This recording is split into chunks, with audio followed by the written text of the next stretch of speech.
और आप देख रहे हैं मेरा YouTube channel Pankaj study centre. Friends, आज हम बताएंगे आपको आँख के बारे में। मुझे कई सब्सक्राइबर ने मुझे कमेंट किया था कि सर आँख के बारे में जल्द से जल्द बना दें, और यहाँ तक कि मुझे फ़ोन भी आने लगे कि सर आँख के बारे में जल्द से हमको बता दें। तो चलिए आपकी कमेंट को हम पूरा कर देते हैं। यहाँ देख सकते हैं ये मानव नेत्र का है, यानी आई बॉल का चित्र है। तो इसके बारे में हम बेहतर तरीके से समझेंगे। फ्रेंड्स, सबसे पहले हम जानेंगे कि ये आँख है क्या, यानी आई बॉल है क्या। आँख ज्ञानेंद्रियों में से यह एक सुग्राही ज्ञानेंद्रिया है जो हमें इस अद्भुत संसार तथा चारों तरफ के रंगों को देखने में योग्य बनाता है। अब आप कहेंगे सर ये ज्ञानेंद्रियाँ क्या है। मैं आपको बायोलॉजी में पढ़ा चुका हूँ कि ज्ञानेंद्रियाँ क्या है। हमारे शरीर में ज्ञानेंद्रियाँ 5 हैं और मैं पांचों को नाम बेहतर तरीके से मैं बताया हूँ उसमें। तो उनमें से ज्ञानेंद्रिया एक ये है आँख। तो आँख के बारे में हम आपको बताएंगे। तो चलिए अब शुरू करते हैं। फ्रेंड्स, अगर आप मेरे चैनल पर नए हैं तो प्लीज़ इस चैनल को सब्सक्राइब करें और साथ ही साथ बेल आइकन को हिट करें ताकि नई नई वीडियो की नोटिफिकेशन सबसे पहले आप तक पहुँचे। आइए अब यहाँ देखिए, ये हमारा आँख है और आँख जो होता है गोलाकार होता है, और ये तो गोल नहीं है, फिर भी मेरी भावनाओं को आप समझ लीजिएगा। तो देखिए, शुरू करते हैं नंबर बाय नंबर। पहला नंबर ले लेते हैं इससे, यानी परितारिका। परितारिका को अंग्रेजी में हम आइरिस भी बोलते हैं। तो ज़्यादातर परितारिका आइरिस दोनों यूजफुल है, दोनों नाम से हम इसको जानते हैं। आप यहाँ देख सकते हैं इस आँख में ये रेड कलर का जो देख रहे हैं, इस साइड भी और इस साइड भी, ये और ये दोनों हमारा क्या है, तो परितारिका है। क्या है? परितारिका है। और इसका कार्य क्या है, तो यह पुतली के आकार को दर्शाता है। जैसे आप यहाँ देख सकते हैं, यह पुतली के आकार को क्या करता है, तो दर्शाता है। पुतली कहाँ है, आप देख सकते हैं ये वाला भाग पुतली है, ये परितारिका, और ये दोनों के बीच में जो ये गैप नजर आता है, मैंने यहाँ एरो से नोट किया हुआ है, आगे हम बताएंगे। तो परितारिका के बीच में जो चिन्ह देख रहे हैं, दोनों गैप खाली देख रहे हैं, वही हमारा क्या है, पुतली है। तो आपसे अगर पूछा जाए कि पुतली के आकार को कौन नियंत्रित करता है या कौन दर्शाता है, तो आप कहेंगे परितारिका या आइरिस कहेंगे। तो पुतली के आकार को कौन नियंत्रित करता है, तो परितारिका या फिर आइरिस। ठीक है। अब आइए आगे बढ़ते हैं नंबर 2 की ओर। नंबर 2 में दिया हुआ है कॉर्निया। फ्रेंड्स, कॉर्निया को स्वच्छ मंडल भी कहते हैं या श्वेत मंडल भी कहते हैं। जैसे आप यहाँ देख सकते हैं, कॉर्निया, स्वच्छ मंडल, श्वेत मंडल, ये दोनों नाम से इसको हम तीनों नाम से जानते हैं। तो ये जो हमारा भाग देख रहे हैं, ऐसा जो उभरा हुआ है ना, आँख का ये जो उभरा हुआ भाग है, यही हमारा क्या है, कॉर्निया है, स्वच्छ मंडल है या श्वेत मंडल है। इसके बारे में और कुछ विशेष बात हम जान लेते हैं।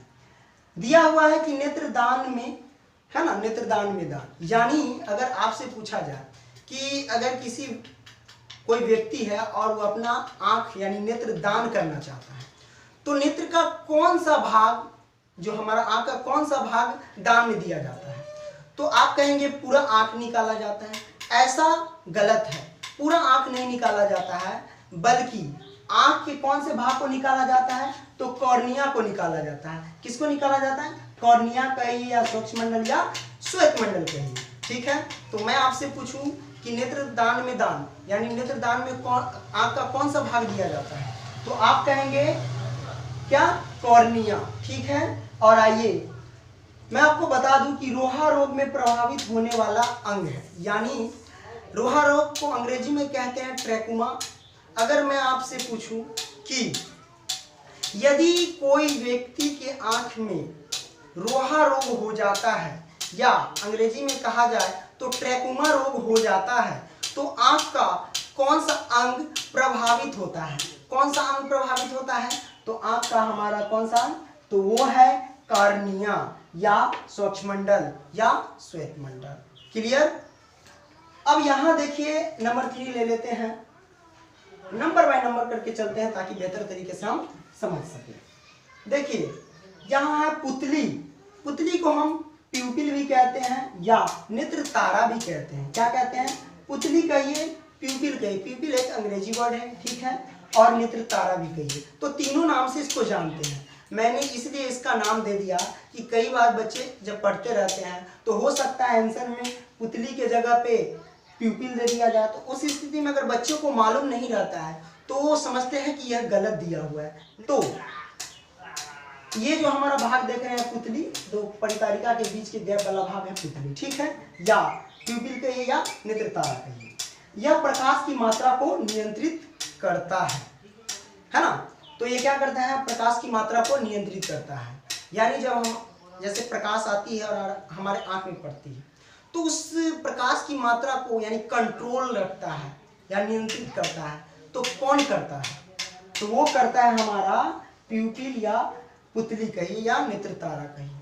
फ्रेंड्स, आप बारीकी से समझते चले, क्योंकि 10th का एग्जाम में या फिर कॉम्पिटेटिव एग्जाम में, रेलवे हो, कोई भी एग्जाम, कोई भी कॉम्पिटेटिव एग्जाम हो, उन सभी में इस आंख से अगर क्वेश्चन आए तो इससे ज़्यादा कुछ नहीं आ सकता है।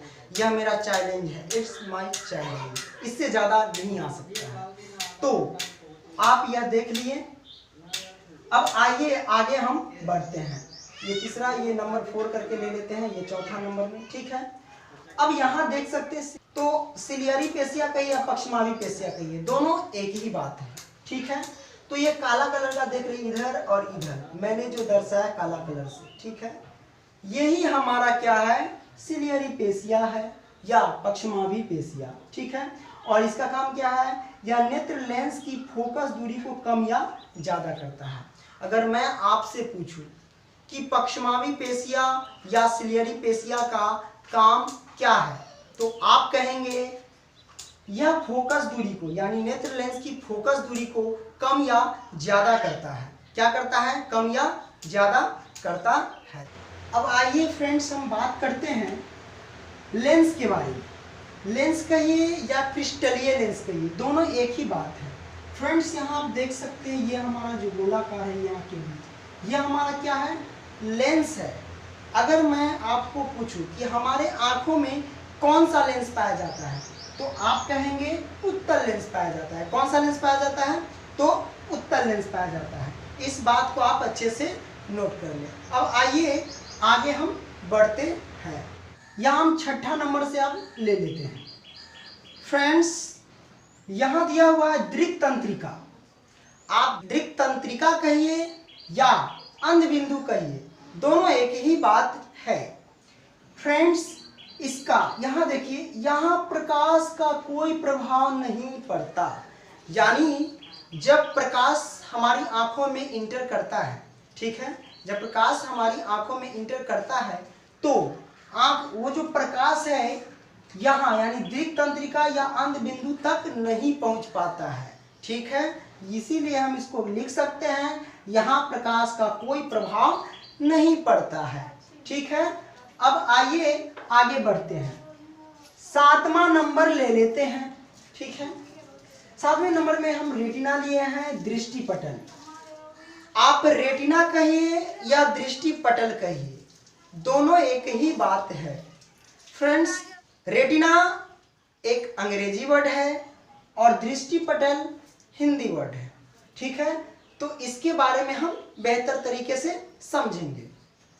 फ्रेंड्स, यहाँ लिखा हुआ है, किसी भी वस्तु का आकार रेटिना पर बनता है।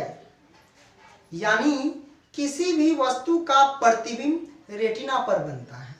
अगर मैं आपसे पूछूं किसी वस्तु का प्रतिबिंब या छाया या फोटो, अंग्रेजी में कहा जाए तो इमेज, कहाँ बनता है, तो आप कहेंगे रेटिना पर बनता है। कहाँ बनता है?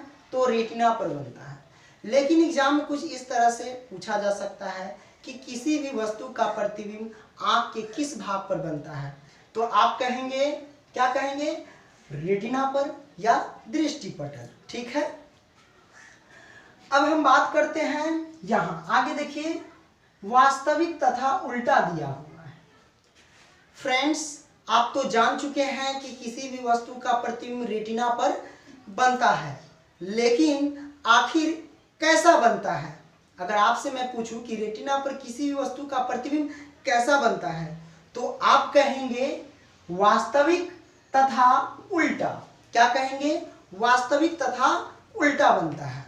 इस बात को आप याद रख लें। आगे है, यह शिराओं तथा तंत्रिकाओं का फिल्म है जो वस्तु के रूप, रंग, आकार को मस्तिष्क तक पहुंचाता है। यानी हमारा जो रेटिना है वो क्या है? शिराओं तथा तंत्रिकाओं का फिल्म है। इसीलिए हम किसी भी वस्तु को जब देखते हैं तो किस रूप का है, किस रंग का है, किस आकार का है, वो सीधा भेजता है मस्तिष्क के पास। ठीक है। और मैं आपको बता दूं कि रेटिना में 2 प्रकार के कोशिका पाए जाते हैं। रेटिना में कितने प्रकार की कोशिका पाए जाते हैं? तो आप कहेंगे 2 प्रकार की कोशिका पाए जाते हैं। पहला शंकु कोशिका और दूसरा क्षण कोशिका। क्लियर? पहला शंकु कोशिका और दूसरा क्षण कोशिका। अब दोनों के अलग अलग कार्य हैं, उसको हम बारीकी से समझेंगे। फ्रेंड्स, शंकु कोशिका क्या करता है? तो रंगों का आभास कराता है। क्या करता है? तो रंगों का आभास करता है। जैसे बहुत सारे रंग हैं, जो भी चीज है, तो उसको पहचानने का यही आभास कराता है शंकु कोशिका। ठीक है। अब यहाँ आगे है क्षण कोशिका। लिखा हुआ है अंधेरे में भी किसी वस्तु का पता लगाना। यानी अगर आप मान लेते हैं कि आप कहीं मेला घूमने गए, है ना, रात के अंधेरे में, ठीक है, या किसी दोस्त के साथ भी गए, तो रास्ते में जाते जाते हो सकता है कुछ ऐसा चीज नजर आए जहां आप कहेंगे यार वहां कुछ नजर आता है, या कोई डरावनी चीज है। तो ऐसा कब होता है? कब होता है? तो क्षण कोशिका के कारण होता है, क्योंकि यह अंधेरे में भी किसी भी वस्तु का पता लगाता है। क्लियर? अब आइए आगे हम बढ़ते हैं। अगला ले लेते हैं 8 नंबर करके। तो 8वां नंबर में दिया हुआ है पीत बिंदु। फ्रेंड्स, ये जो हमारा पीत बिंदु है, रेटिना के जस्ट ऊपर क्या होता है? तो पीले रंग का होता है, जिसे हम पीत बिंदु कहते हैं। क्या कहते हैं? पीत बिंदु। यानी रेटिना के जस्ट ऊपर क्या होता है? तो पीला रंग होता है, जिसको हम पीत बिंदु कहते हैं। अब मैं आपको बता दूं कि पीत बिंदु पर भी किसी भी वस्तु का प्रतिबिंब बनता है और रेटिना पर भी किसी भी वस्तु का प्रतिबिंब बनता है, लेकिन दोनों में एक अंदरूनी सेंस है जो आपको बेहतर तरीके से समझना होगा। फ्रेंड्स, पीत बिंदु पर किसी भी वस्तु का प्रतिबिंब एकदम साफ बनता है, यानी क्लियर बनता है। समझिए तो एचडी बनता है। ठीक है, फुल एचडी यानी पूरा क्लीन बनता है।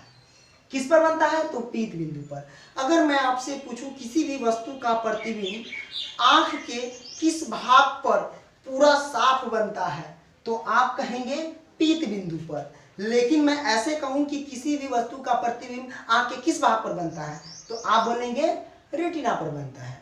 ठीक है, यहां अगर खूब साफ कहा जाए, क्लीन कहा जाए, एचडी कहा जाए, तो आप बोलेंगे पीत बिंदु। ठीक है, अब आइए आगे बढ़ते हैं। फ्रेंड्स, यहां आप देख सकते हैं नेत्रोद, यहां 9 नंबर करके ले लेते हैं। नेत्रोद कहिए या जलीय द्रव कहिए, दोनों एक ही बात है।